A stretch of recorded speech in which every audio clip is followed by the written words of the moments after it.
Now, wherever you are from, come on in. Come on. Thanks for joining me. You are welcome, and I hope you realize all that you envision. Now, before we begin, before we get right into it, I hope you join me in my summer reading contest for adults. There'll be more information about that at the end. But, like I said, let's get right into it. As the title states, someone called me the N word in this 2026. Now, I have access to this person's address, phone number, and job. But anyway, this person stated that they were a lawyer, which they are not.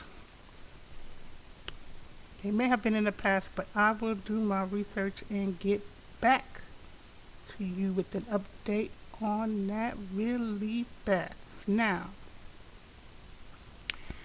not that I'm shocked. I am really baffled as to what people get by doing this. I guess they do it to make themselves feel better.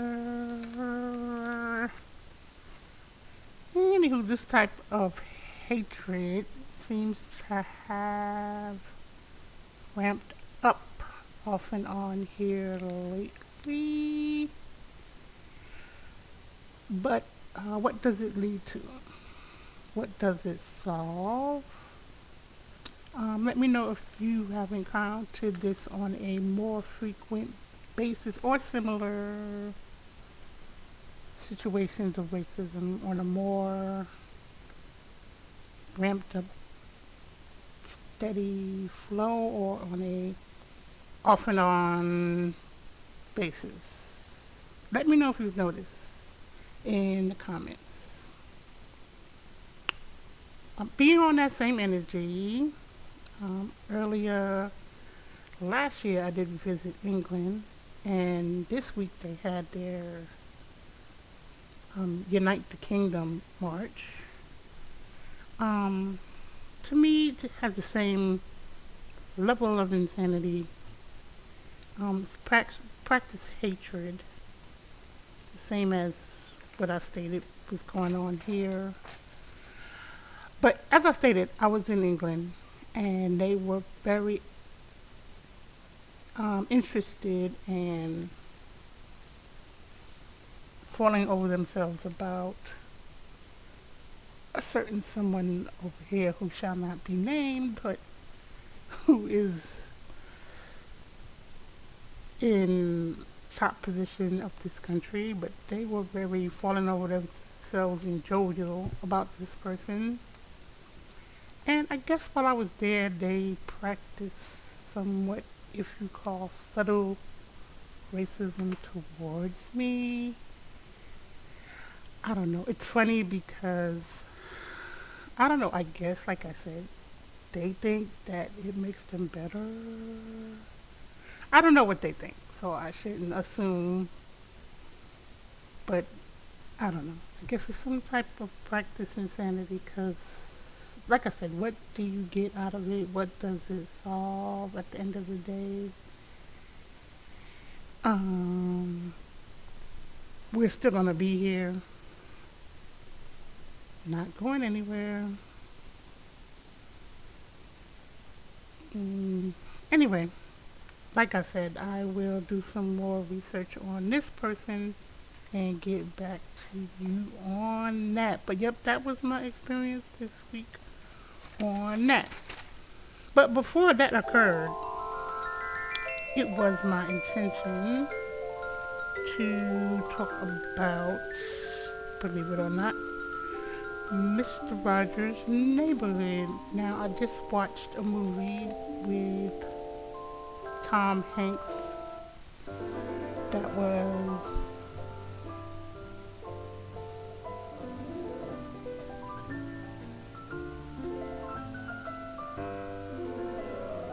with Tom Hanks that It's a was beautiful day in this neighborhood, a beautiful day a for a neighbor.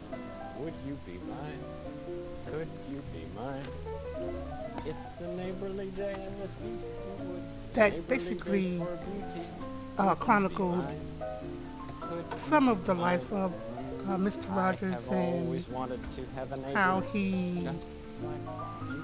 came I've about always and wanted to live in a neighborhood with you. presented So his let's make the children's most show. of this Now, why did this movie beautiful have me day. all in my feelings? Since we're together, Like that's I what I'll feel say. everyone Would else you be in the mine? world Could you be loves mine? Mr. Rogers, Would or you loved be my neighbor? Mr. Rogers at the Won't time you when it was being presented. I Won't watched it you when I was a little kid Please and won't felt you like be it was my neighbor? much deeper than the My neighbor? average I'm glad we're TV together show. again.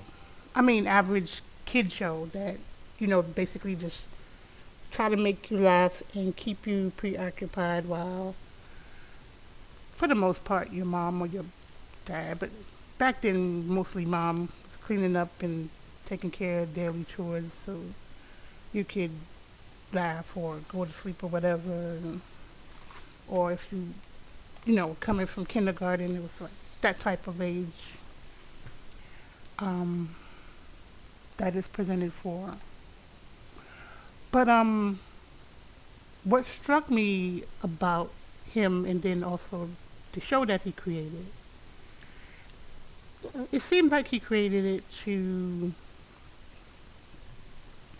have a place for children to feel safe. And I definitely did feel that. But not only children, I think if you create a safe place for children, you're also creating a safe place for the parents because they can feel like, oh, my children are safe there. And I think that was very important to him.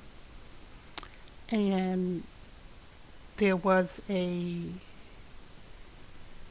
writer who was going to cover, Mr. Rogers, because he was very popular at the time.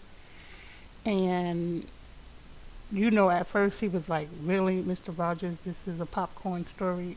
You know, he was working for a magazine, a publication, and he was like, really, you're going to give me this popcorn story? But as it turned out, it really was like a award-winning story um,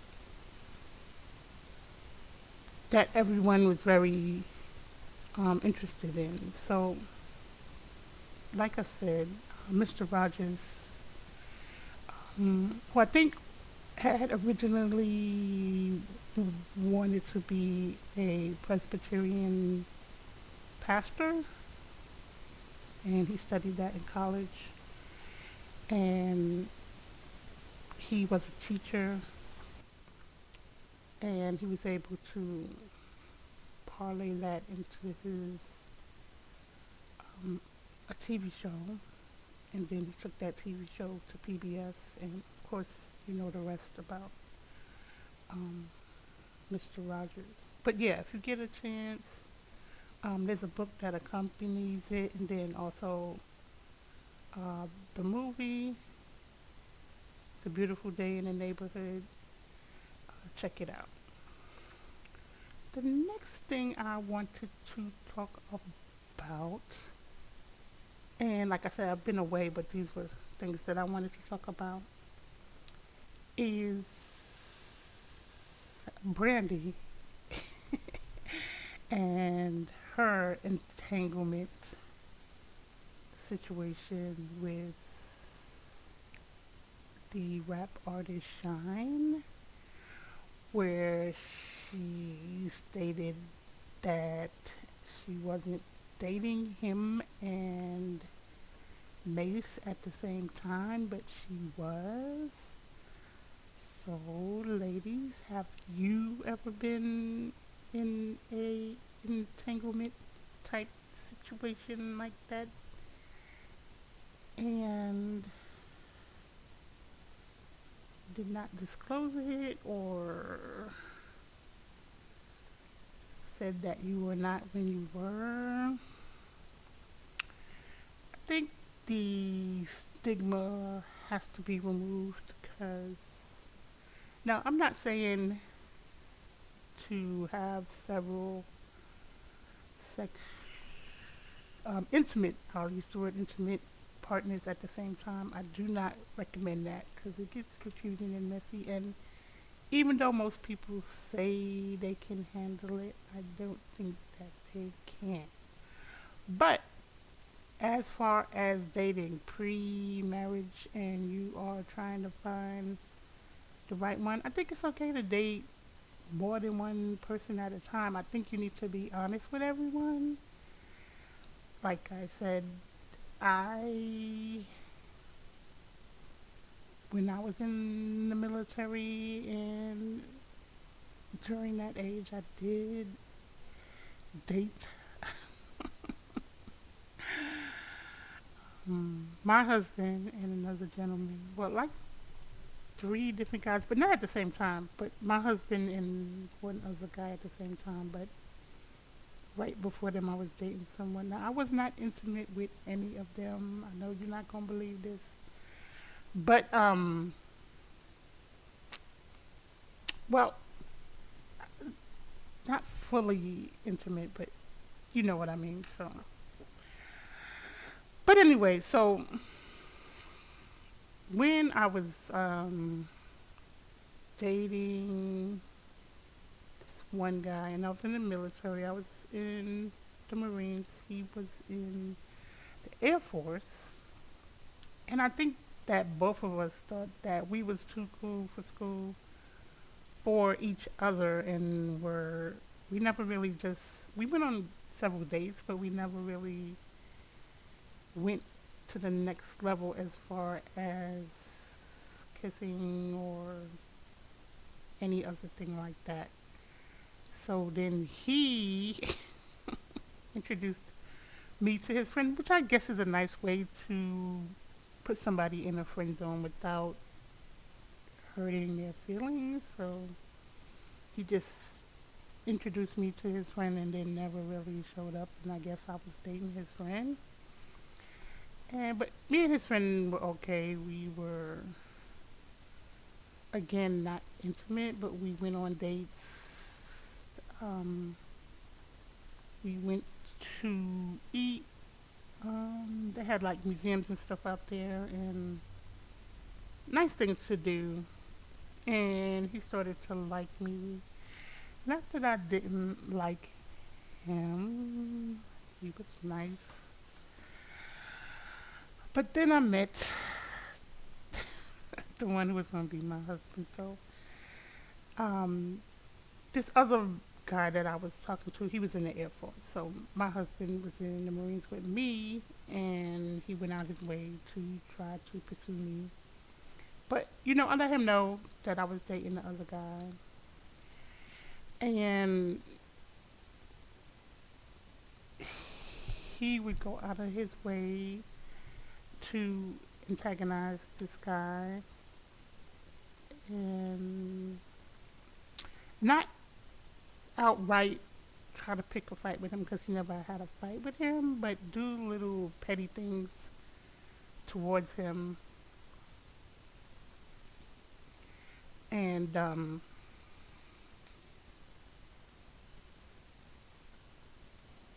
just petty little things. So I don't know. Is it okay to do that? I don't know. I felt bad about that situation because, like I said, I did tell everybody that was involved. What was going on, and when I started, becoming more serious about dating my husband, I did tell the other guy that I was dating him and that I was going to be exclusive with him. But for some reason, I don't know if he did not get it all the way or if he didn't. I don't know. I don't want to be um, tone deaf, and I don't think that I am. But for some reason, he said that he felt like we were still dating. And, he started crying and he was like, I thought that we was going to be together. So, I don't know. Is it, I don't know. It's something that you have to, that's one of the things that you have to deal with if you do date, more than one. Besides other things, especially if you become intimate with people. So, I would suggest, yeah, be careful. Definitely discuss. Communication is key with everyone involved, and make sure that everyone understands, what has transpired. So, I don't know. That's my take on that. Um, just be careful, like I said, and be honest is the key thing. I mean, nobody was physically hurt. I mean, emotionally, I don't want to, brush off his feelings because I really did feel bad about that. And I thought, because I don't know, I saw him, dating other people. So I assumed that he understood that, you know, that I was dating someone else. So that's it to that. But Brandy, tell the truth, girl. You was dating two people and it's okay. But I understand at the time she was perceived as the perfect princess and she did not want to, even now, she's still, even though she has children and stuff like that, she's still perceived as, basically she was the good girl. And even though she's, doing things now and tries to play the bad girl role now, she's still perceived as little Moesha and she's a good girl. And I get she don't want to break up that image. But and again, you know, why would they say that if it's not the case? Not that it's any of my business. Anyway, moving right along to. But anyway, yes, she has her book out. I would suggest reading that. It is going to be a good one for the summer. Moving right along to Jada Pinkett Smith, who I love. Don't come for me. I love her. And most recently, I think it was about a month ago. But again, like I said, I had this on my topic list, but I had things to do. So anyway, uh, I read her book like last year, but a few weeks ago, I think she was doing a tour or talking about it on a talk show or something, and then people started up again about her and her book. So anyway, to me, the book is a good read. It talks about how she grew up and where she grew up and the environment she grew up in, and some of the things she did. When she was a young lady. She talks about, of course, her relationship with her family, which was mostly her grandmother. Her mom was working. Um, Her relationship when she got, to high school with Tupac. So my only thing there, regardless of what everyone else may say about her, and Tupac, they were in, I think, middle school together or high school. I mean, if you knew somebody from that long until, when you are young and you are hopeful, thinking about your dreams and aspirations and what you're going to be, and then you both realize those dreams, I mean, come on now, you are really going to be affected and connected to that person. So I don't think she's being fake as far as that's concerned, because come on, that they, like I said, all the way back in, I think middle school, but I'll say high school. But either way, if you knew, like I said, you knew somebody before, you were who you are, even whoever you are now, regardless of if you are famous or not, if you knew somebody from that long and you would be touched and affected by that person. So yeah, I don't know. I like her energy. I like her spirit, and read the book. I like it. I think you should check it out. It's called Worthy. Now, all the other things and theatrics that people may say, I mean, it's no different than any other person in Hollywood with their theatrics. As far as, her marriage to Will Smith, again, like I said, a lot of people say entanglement and that we can be in an open marriage, but when it actually happens to them or they're, actually put in that position, that, they might want to do it, but then when their other half do it, then it's a problem. So, I don't know. I think there's very few people that can handle that. Not that there's not any. I feel that there are people that can, put their emotions in the box and just make it transactional and then go back and be with their significant other to build, their legacy or build their empire. But for most people, like I said, you can say that. Because even me, like I said, okay, I'm going to date more than one person. But when I saw the guy that I told you that um, basically put his friend off on me because he was trying to be nice and, like I said, we were attracted to each other, but we never really went that extra step. But when I saw him with another girl, I was like, what? How dare he? And I was being all short with him, and he was like, why are you acting like this? And I was like, I don't know. Why am I acting like this? But I knew why. But anyway, I had to let it go because, like I said, it was my bright idea to,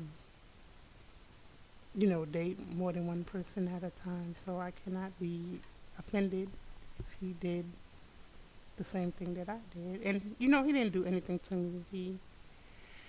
I mean, less than he never really came and, well, we never really said that we were dating. So, like I said, I can't even be mad at him. But we went on what I would call a date, but we never officially said that, we were dating. So, like I said, I can't even be mad at him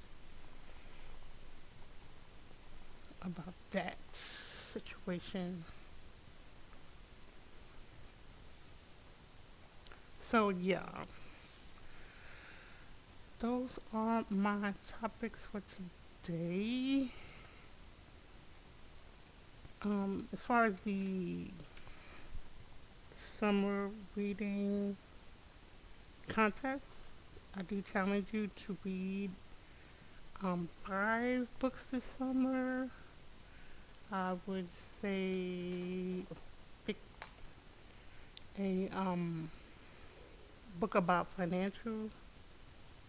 I do suggest everybody read Rich Dad Poor Dad. Now, I know he has been in some news um, a few years back, and regardless of that, the book to me holds a lot of good structure as far as him just stating what he learned because he was in a unique situation where he kind of had like two dads at the same time, and what he noticed from his dad that he would say was rich and his dad that not necessarily poor, but that just took the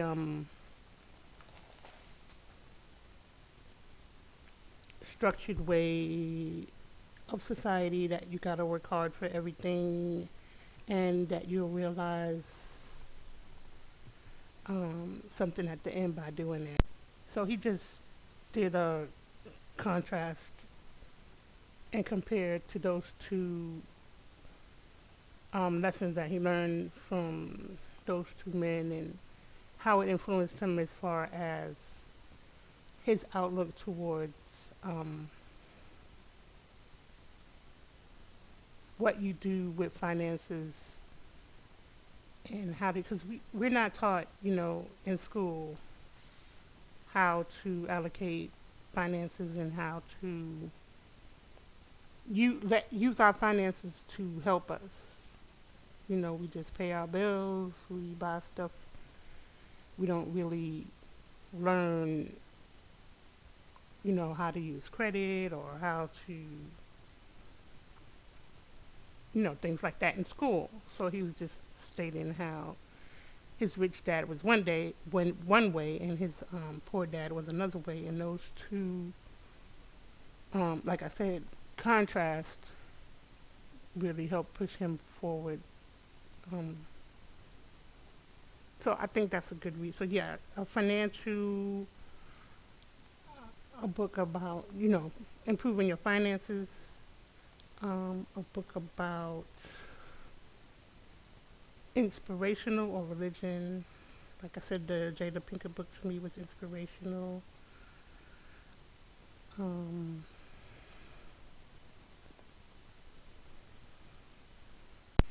of course, in the summer you have to read a romance novel, so something romantic. And for me, I like true crime. How many is that? One, two, financial, inspirational, romantic, true. Wait, financial one, inspirational two, romantic three, true crime four, and of course, again, in the summer you have to read a good scary.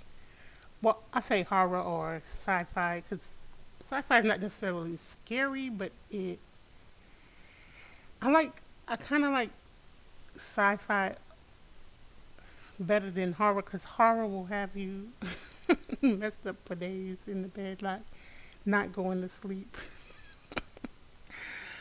But sci-fi, it makes you think about things in the universe and if this could really happen.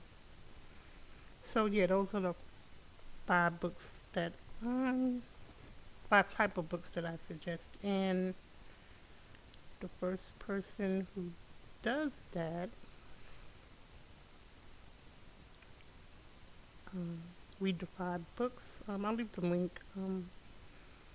What specialty y'all have for them with the five books and the adult reading report contest. So thanks for joining me. Uh, that is all for today. Again, wherever you are from, you are welcome. And I hope that you realize what you have envisioned.